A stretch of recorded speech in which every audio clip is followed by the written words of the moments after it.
Bien, esto es lo que necesitas entender. Imagina la Casa Blanca, 13 de marzo de 2025. El presidente de los Estados Unidos está de pie frente a los reporteros y dice algo que hace que cada economista en Norteamérica se siente un poco más recto. No necesitamos sus autos, no necesitamos su energía, no necesitamos su madera, no necesitamos nada de lo que ellos nos dan. Está hablando de Canadá, el mayor socio comercial de Estados Unidos, el país que comparte una frontera de 5.525 millas, la nación que ha estado integrada en las cadenas de suministro estadounidenses durante generaciones. Y el presidente acaba de declarar ante las cámaras que Estados Unidos no necesita nada de eso. Ahora, la mayoría de la gente escuchó esa frase y siguió con su día. Otro titular, otra controversia, otro día. Pero quiero que te quedes conmigo aquí, porque lo que estoy a punto de explicarte va mucho más allá del teatro político. Esto tiene que ver con la arquitectura de cómo funciona realmente Norteamérica, con dependencias tan profundas que la mayoría de los estadounidenses jamás se ha detenido a pensarlas, con consecuencias que se filtrarían en tu vida cotidiana de maneras que no verías venir, hasta que ya hubieran llegado. Déjame meterte dentro de los números, de las cadenas de suministro, de la maquinaria real de la interdependencia. Porque cuando entiendes lo que de verdad está en juego, esa declaración deja de sonar confiada. Empieza a sonar peligrosa. Empecemos con la energía, porque aquí es donde la brecha entre la retórica y la realidad se vuelve casi absurda. En 2024, Estados Unidos importó aproximadamente 4,3 millones de barriles de petróleo crudo de Canadá todos los días. No por semana, por día. Eso representa el 63% de todas las importaciones de crudo que entran a Estados Unidos. Canadá no es uno de los grandes proveedores de petróleo para EU. Es por mucho el proveedor dominante. Ni siquiera tiene un competidor cercano. Pero aquí es donde esto se pone especialmente interesante. Estados Unidos es el mayor productor de petróleo del mundo. Los campos estadounidenses bombean más crudo que Arabia Saudita, más que Rusia. Entonces, ¿por qué existe esa dependencia del petróleo canadiense? Porque las refinerías estadounidenses, en particular en el Medio Oeste y en la costa del Golfo, fueron diseñadas específicamente para procesar crudo pesado. Ese petróleo espeso, rico en azufre, que Canadá produce en abundancia. El crudo ligero sweet estadounidense es excelente para ciertas aplicaciones. Sí, pero no puedes simplemente meterlo en esas refinerías y esperar el mismo resultado sin una reconversión masiva de varios miles de millones de dólares. La refinería Robinson de Marathon Petroleum en Illinois funciona con 100% crudo de Alberta. 100%. Si el suministro canadiense se detuviera mañana, esa instalación se apagaría. No a medias. Se apaga. Y no es un caso aislado.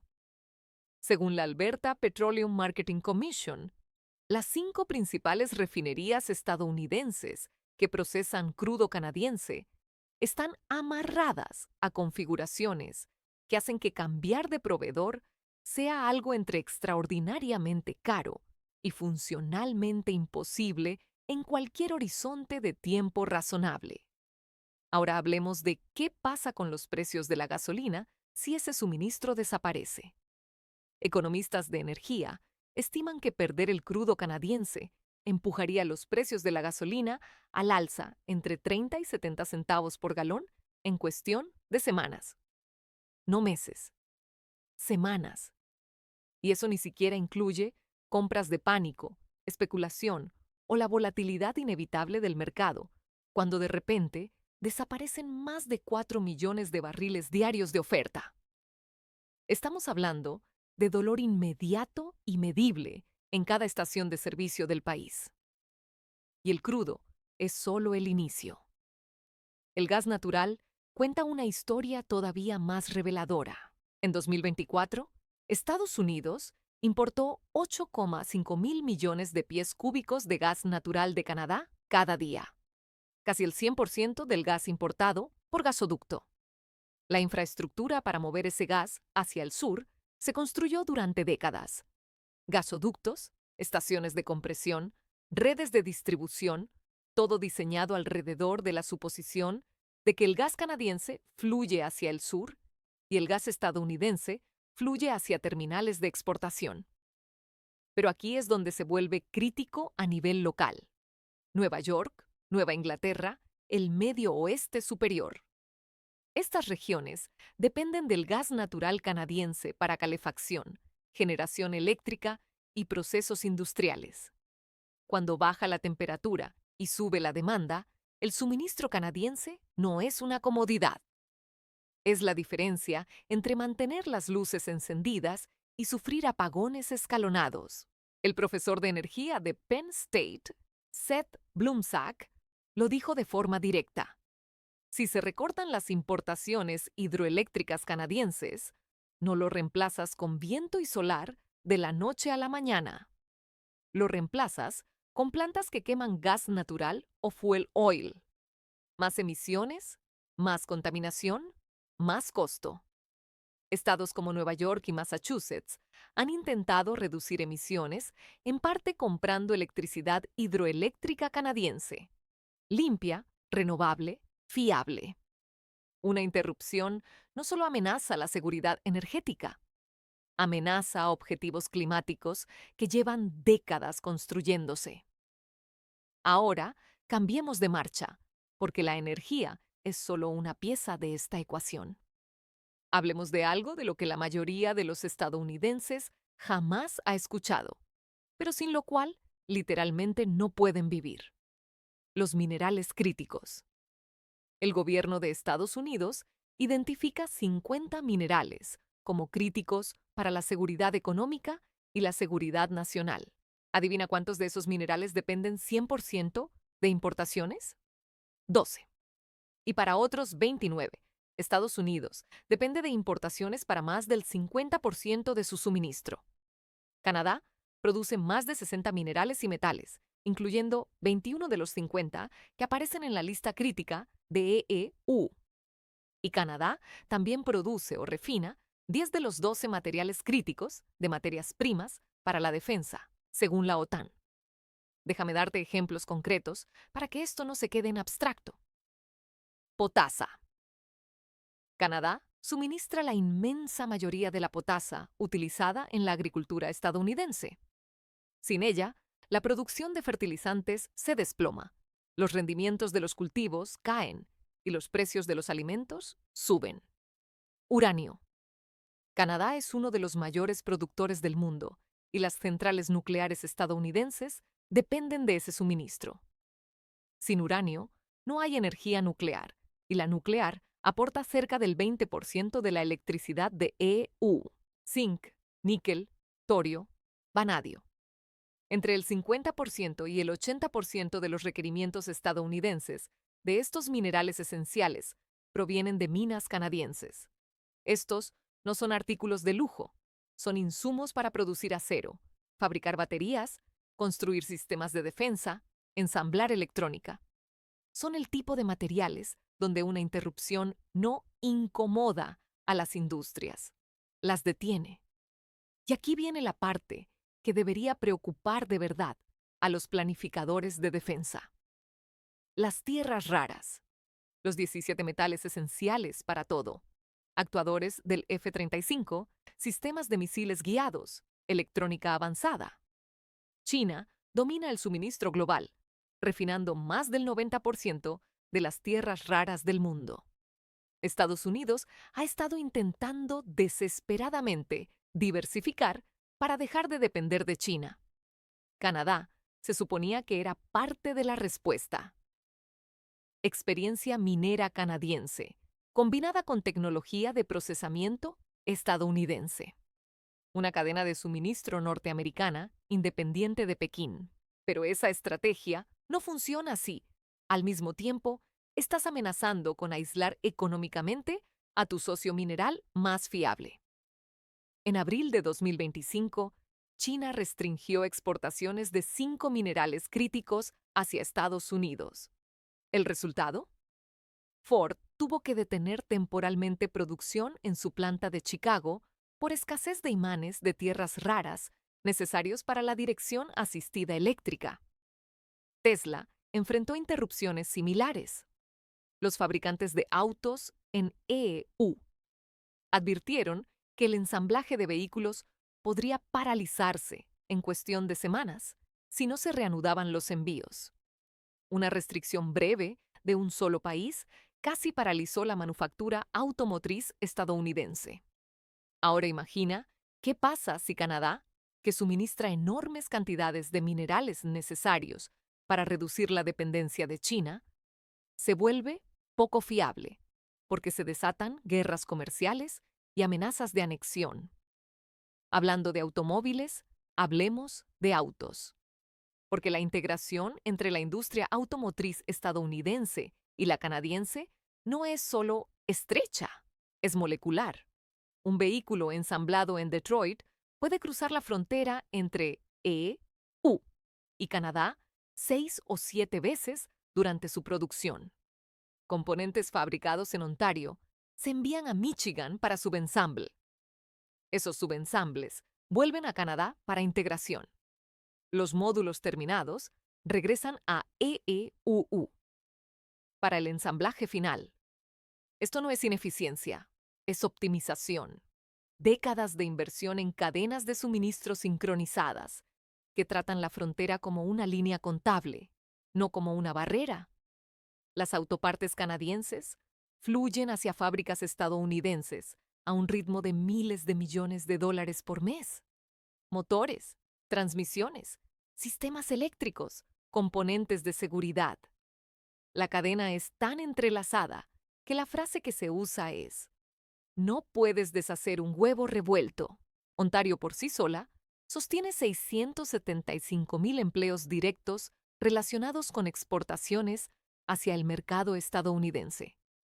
Y muchos de esos empleos consisten en fabricar piezas sin las cuales los vehículos estadounidenses literalmente no pueden construirse.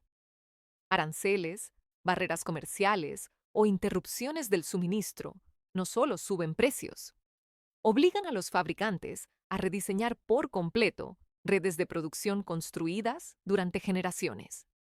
Estamos hablando de años de reconfiguración, decenas de miles de millones en costos de capital y pérdidas masivas de empleo en ambos lados de la frontera durante la transición. Y todo esto ocurre dentro del marco del USMCA, el Acuerdo Estados Unidos-México-Canadá, que reemplazó al NAFTA en 2020.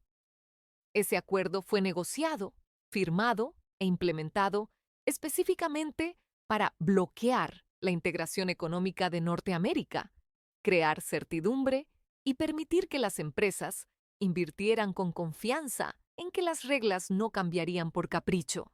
Pero cuando el presidente amenaza con convertir a Canadá en el Estado 51, cuando dice que Estados Unidos no necesita bienes canadienses, cuando impone aranceles que violan el espíritu, sino la letra, del acuerdo que él mismo firmó, esa certidumbre se evapora. Y los mercados odian la incertidumbre más que casi cualquier cosa. Déjame darte los números de comercio, porque importan más que la retórica. En 2024, Estados Unidos importó 422,000 millones de dólares en bienes desde Canadá. Y Estados Unidos exportó 348,000 millones a Canadá. Eso es un déficit comercial de aproximadamente 74,000 millones en bienes. Pero cuando incluyes servicios, donde Estados Unidos domina, el déficit se reduce a algo entre 36 y 45,000 millones. Ahora, el presidente ha afirmado que el déficit es de 200,000 millones. Ese número no aparece en estadísticas oficiales, no en el US Census Bureau, no en Statistics Canada, no en ninguna autoridad comercial reconocida. Está inflado por un factor de 4 o 5. Pero más importante aún, incluso si el número fuera correcto, Un déficit comercial no es un subsidio. Los estadounidenses no están regalando dinero a Canadá por buena voluntad. Están recibiendo valor, energía, minerales, autopartes, madera, bienes manufacturados, productos reales que consumidores y empresas estadounidenses necesitan. La relación comercial existe porque beneficia a ambos países. Canadá obtiene acceso al mayor mercado de consumo del mundo. Estados Unidos obtiene suministros fiables de materiales esenciales a precios competitivos de un vecino estable y amistoso. Interrumpir eso no hace a Estados Unidos más independiente. Hace a Estados Unidos más caro, menos eficiente y estratégicamente más débil. Y aquí hay algo que la mayoría de la cobertura pasa por alto. Canadá no solo depende de EEUU. La dependencia corre en ambos sentidos, pero es asimétrica de maneras que importan. Toma la electricidad. Hay 86 líneas eléctricas internacionales que conectan estados estadounidenses y provincias canadienses. Los sistemas eléctricos están totalmente interconectados. Canadá exporta energía hidroeléctrica limpia hacia el noreste de EEUU. Estados Unidos exporta energía hacia partes de Canadá cuando la demanda se dispara. Es un intercambio equilibrado que mejora la confiabilidad para ambos lados. Pero cuando provincias canadienses amenazan con recortar exportaciones eléctricas en respuesta a aranceles de Trump, estados como Nueva York y Michigan se dan cuenta de golpe de cuánto dependen sus redes de ese suministro del norte. El primer ministro de Ontario, Doug Ford, propuso y luego retractó un recargo del 25% sobre exportaciones de electricidad. Solo la amenaza fue suficiente para que funcionarios estadounidenses entraran en pánico y corrieran a buscar soluciones. O considera esto: partes de Canadá, especialmente Ontario y Quebec, dependen en gran medida de petróleo y gas natural, que transitan por Estados Unidos. Aproximadamente la mitad del gas natural consumido en esas provincias proviene de fuentes estadounidenses. La refinería de Montreal, en Quebec, depende completamente de crudo entregado vía EUU, sin alternativas inmediatas. Así que Canadá también tiene vulnerabilidades, inseguridad energética, que la política estadounidense podría explotar. Pero aquí está la distinción crítica. Cuando estás en una relación de dependencia mutua, armar esa dependencia no solo daña al otro lado, daña a ambos y destruye la confianza que hace posible la cooperación futura. Ahora mismo, a enero de 2026, esa confianza se está erosionando rápido. Trump ha insinuado repetidamente la idea de que Canadá se convierta en el Estado 51. Se ha referido al primer ministro Justin Trudeau y ahora a Mark Carney como gobernador. Ha publicado imágenes generadas por IA que muestran a Canadá, Groenlandia y Venezuela como territorio estadounidense. Ha insinuado acción militar y luego aclaró que se refería a fuerza económica, lo cual no lo hace menos alarmante. Las encuestas en Canadá muestran que el 90% de los canadienses se opone a la anexión. 90%. En una encuesta de abril de 2025, el 82% dijo que preferiría volver a ser un dominio del Imperio Británico antes que ser anexado por Estados Unidos. Piénsalo. Los canadienses están tan en contra de la idea que preferirían retroceder en el tiempo a un estatus colonial antes que unirse a EEUU. Y no es solo opinión pública. Políticos canadienses de todo el espectro, liberales, conservadores, NDP, se han unido en oposición. Canadá nunca será el Estado 51, declaró el líder conservador Pierre Poilievre. No hay una maldita posibilidad ni en el infierno, dijo el ex primer ministro Trudeau. Nunca, nunca, nunca, nunca, nunca, le dijo el primer ministro Carney a Trump de forma directa. Pero el daño no es solo diplomático. Es económico. La incertidumbre es veneno para la inversión.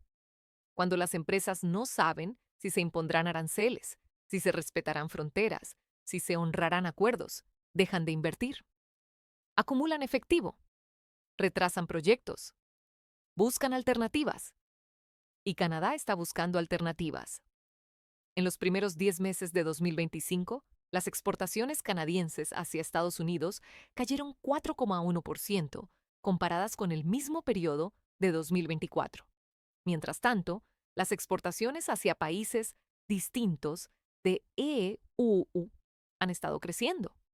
Canadá está diversificando activamente para reducir su dependencia de Estados Unidos, no porque sea lo óptimo económicamente, sino porque depender de un socio impredecible es un riesgo estratégico. Así que hagamos el ejercicio completo. ¿Qué pasa realmente si Estados Unidos intenta vivir sin Canadá? Los precios de la gasolina suben de inmediato, 30 a 70 centavos por galón en semanas, potencialmente más si el mercado entra en pánico. Los costos de calefacción en el hogar suben porque el suministro de gas se aprieta. Los precios de electricidad suben en el noreste y el medio oeste superior. Los apagones rotativos se vuelven una posibilidad real durante picos de demanda. La producción automotriz se ralentiza y luego se detiene en muchas plantas a medida que las faltantes se propaguen a través de la cadena. Los precios de vehículos suben mientras fabricantes corren a buscar proveedores alternativos. Los tiempos de entrega se estiran de semanas a meses. Los contratistas de defensa tienen problemas para conseguir minerales críticos necesarios para sistemas de armas. La producción del F-35 se retrasa. La construcción de submarinos se estanca. La fabricación de misiles golpea cuellos de botella. Los esfuerzos del Pentágono para reducir dependencia de China en tierras raras colapsan porque la alternativa canadiense queda destruida por la política. Los precios de alimentos suben cuando el fertilizante se encarece por falta de potasa. Los rendimientos agrícolas bajan. Los agricultores pagan más por insumos y trasladan esos costos al consumidor. La manufactura electrónica enfrenta disrupciones. Producción de computadoras, ensamblaje de teléfonos, construcción de centros de datos. Todo depende de minerales que Canadá suministra. Las escaseces se filtran por cadenas tecnológicas. Y todo esto sucede mientras Estados Unidos, al mismo tiempo, combate guerras comerciales con China, amenaza a Europa y pretende mantener liderazgo económico global. Los aliados observan cómo EEE.U trata a su socio más cercano con hostilidad abierta y se preguntan si ellos serán los siguientes. La confianza se erosiona. Las coaliciones se fracturan. La influencia estadounidense se debilita. Ahora, quiero ser claro. Nada de esto significa que Canadá sea perfecto o que la relación no tenga problemas reales que deban abordarse. Las disputas comerciales sobre lácteos, madera y otros sectores son reales. La seguridad fronteriza es una preocupación legítima. Relaciones económicas equilibradas requieren negociación continua y ajustes. Pero hay una diferencia entre una negociación dura y una desestabilización fundamental, entre buscar mejores términos y amenazar todo el marco, entre usar palancas y destruir la relación.